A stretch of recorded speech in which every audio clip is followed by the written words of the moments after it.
আওয়ামী লীগের ৭৭তম প্রতিষ্ঠাবার্ষিকী এমন এক সময়ে এসেছে যখন দেশের অন্যতম পুরনো এই রাজনৈতিক দলটি গভীর সংকটের মধ্য দিয়ে যাচ্ছে।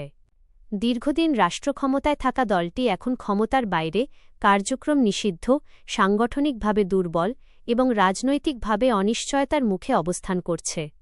২০২৪ সালের ছাত্রজনতার অভ্যুত্থানের পর ক্ষমতাচ্যুত হওয়ার পাশাপাশি দলটির শীর্ষ নেতাদের একটি বড় অংশ কারাগারে, আত্মগোপনে অথবা দেশের বাইরে অবস্থান করছেন। এতে দলটির সাংগঠনিক কার্যক্রম কার্যত স্থবির হয়ে পড়ে। বিশ্লেষকদের মতে, ঐতিহাসিকভাবে গুরুত্বপূর্ণ ভূমিকা থাকা সত্ত্বেও আওয়ামী লীগ বর্তমানে সবচেয়ে বড় চ্যালেঞ্জের মুখে দাঁড়িয়ে আছে, একদিকে টিকে থাকা, অন্যদিকে হারানো জনসমর্থন পুনরুদ্ধার করা।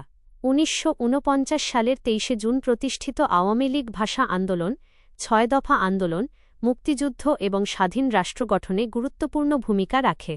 ১৯৭০ সালের নির্বাচনে নিরঙ্কুশ বিজয় এবং স্বাধীনতার পর দীর্ঘ রাজনৈতিক আধিপত্য দলটিকে দেশের প্রধান শক্তিতে পরিণত করে।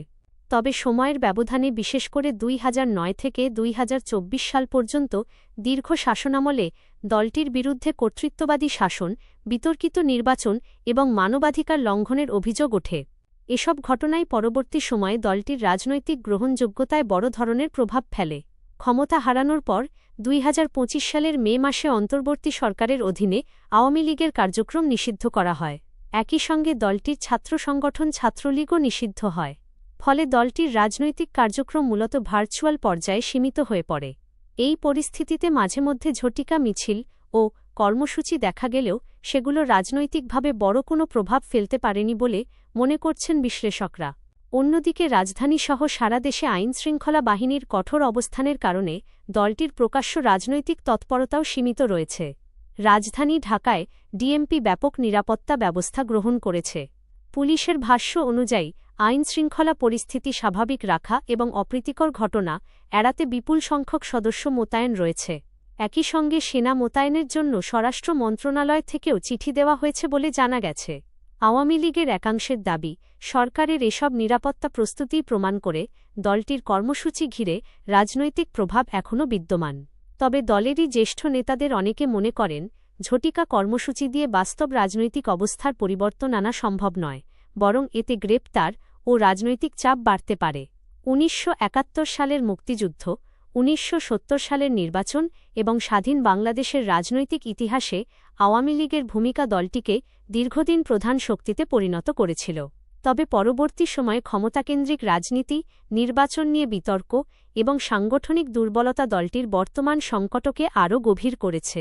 বিশেষ করে শেখ হাসিনা কেন্দ্রিক নেতৃত্ব কাঠামোর কারণে বিকল্প নেতৃত্ব গড়ে না ওঠায় এখন দলটি নেতৃত্ব সংকটে পড়েছে বলে মনে করেন বিশ্লেষকরা। রাজনৈতিক বিশ্লেষকদের মতে, আওয়ামী লীগের সামনে এখন ৪টি প্রধান পথ রয়েছে। প্রথমত, দীর্ঘ সময় কোণঠাসা অবস্থায় থাকা। দ্বিতীয়ত, আত্মসমালোচনার মাধ্যমে নতুন নেতৃত্ব তৈরি করে দল পুনর্গঠন করা। তৃতীয়ত, অভ্যন্তরীণ বিভাজনের মাধ্যমে দল ভেঙে যাওয়া। চতুর্থত, রাজনৈতিক পরিস্থিতির পরিবর্তনে সুযোগ কাজে লাগিয়ে আবার সক্রিয় রাজনীতিতে ফিরে আসা, যা অনিশ্চিত ও ঝুঁকিপূর্ণ পথ হিসেবে বিবেচিত। ৭৭তম প্রতিষ্ঠাবার্ষিকীতে দাঁড়িয়ে আওয়ামী লীগ এখন এক কঠিন সন্ধিক্ষণে।